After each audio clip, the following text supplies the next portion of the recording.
জয় গুরু বন্ধুরা, আমার চ্যানেলে বিউটিস কিচেনে আপনাদের সবাইকে স্বাগত। আজকে আমি কচু শাক ইলিশ মাছের মাথা দিয়ে রান্না করব। দেখুন আপনাদের দেখাচ্ছি রেসিপিটা। দেখুন কচু শাক সিদ্ধ করে আমি রেখে দিয়েছি। এখানে আছে ইলিশ মাছের মাথা ভাজা। আমি ইলিশ মাছের মাথাটাও আমি ভেজে রেখে দিয়েছি। আর এখানে কাঁচা লঙ্কা, জিরা।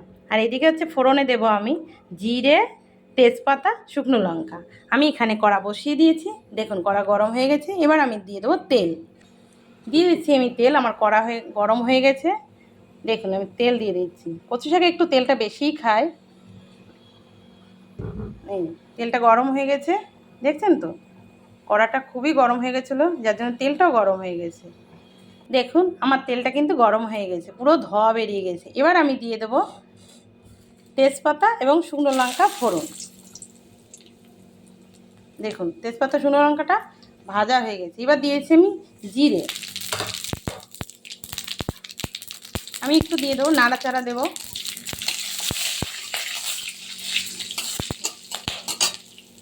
দেখুন জিরে তেজপাতা পুড়ে গেছে। এবার আমি দিয়েছি কচু শাক। কচু শাক দিয়ে দিলাম। দেখুন কচু শাকটা সব দিয়ে দিচ্ছি। এবার আমি নাড়াচাড়া দেবো।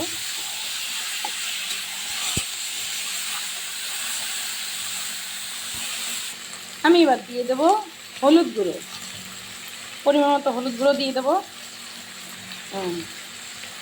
দিয়ে দেবো লবণ।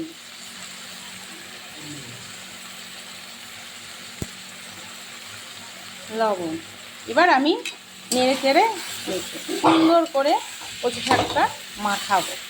সুন্দর করে মেখে লবণ হলুদটা সিদ্ধ করা তো, এটা আর ঢাকা লাগবে না। জালটাকে পুরো দিয়েছি গ্যাসে। এবার জলটা একটু টানবে। মাছের মাথাটা একটু পরেই দিতে হবে, তাহলে ইলিশ মাছের সেন্টটা থাকবে। কাঁচা লঙ্কাটাও পরে দেবো। কিছুটা জল বেরিয়ে যাবে, দেখবে নাড়তে নাড়তে। দেখুন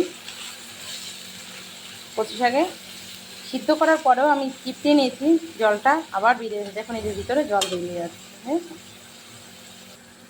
দেখুন বন্ধুরা, কচু শাকের কালারটা কি সুন্দর হয়েছে, খুব সুন্দর কালারটা হয়েছে। সাদা কচু শাক, এটা খেতেও টেস্ট হবে। ছোলা কচু শাক এটা। দেখুন জলটা শুকিয়ে যাবে, একদম শুকিয়ে আসবে। আমি এবার দিয়ে দেবো কাঁচা লঙ্কা, চেরা কাঁচা লঙ্কা। দেখুন আমরা একটু লঙ্কা বেশি খাই এবং কচু শাকে একটু লঙ্কাটা বেশিই লাগে। যদি গলা ধরে, গলা চুলকায়, কারো গলা ছিটছিট করে, দেখছেন তো? দেখুন বন্ধুরা কচু শাক কিন্তু শুকিয়ে গেছে প্রায়। এবার আমি মাছের মাথাটা দিয়ে দেবো, ইলিশ মাছের মাথাগুলো দিয়ে দিচ্ছি। এটা একসঙ্গে পুরো মিশাবো। কচু শাকের সাথে মাছের মাথাটা সুন্দর নেড়ে চেড়ে মিশাতে হবে। সব কচুর সঙ্গে মাথাটা একদম ঘেটে যায়। এই বর্ষাকালে এই সিজনে ইলিশ মাছের মাথা দিয়ে কচু শাক খেতে খুব খেতে টেস্ট লাগে। আমার তো ভীষণ ভালো লাগে। জানি না আপনাদের কার কেমন লাগে, করে খেয়ে দেখবে। ইলিশ মাছের মাথা দিয়ে কচু শাক খেতে কিন্তু ভীষণ ভালো লাগে। বন্ধুরা কচু শাক হতে একটু সময়ই লাগে, কারণ কচু শাকে যত জল টেনে যাবে, শুকনো হবে, তত কচু শাক খেতে টেস্ট হবে। সবসময় কচু শাক রান্না করলে কচু শাকের জল যদি থাকে, প্যাচে ভাব থাকে, সেই কচু শাকে গলা চুলকানোর ভয় থাকে। আর এই কচু শাক একটু গলা চুলকাবে না, একদম দেখেন এক ফোঁটা কোনো জল নেই, শুকিয়ে গেছে কচু শাক। কচু শাক একটু সময়ই লাগে কচু শাক রান্না করতে, গ্যাসও পড়ে, একটু খেতে কিন্তু স্বাদ লাগে। যেহেতু ইলিশ মাছের মাথা, চিংড়ি মাছ দিয়ে আমার কচু শাক প্রায় হয়েই আসছে। দেখুন কচু শাক দেখেন হয়ে গেছে। একটু নামানোর একটু আগে একটু চিনি দেবেন। একটু চিনি দিলে কচু শাকের একটা খাড় ভাব থাকে, সেই খাড়টা কেটে যায়। কচু শাকটা, ছোলা কচু এমনি মিষ্টি হয়, কিন্তু খাড়টা কেটে যায়।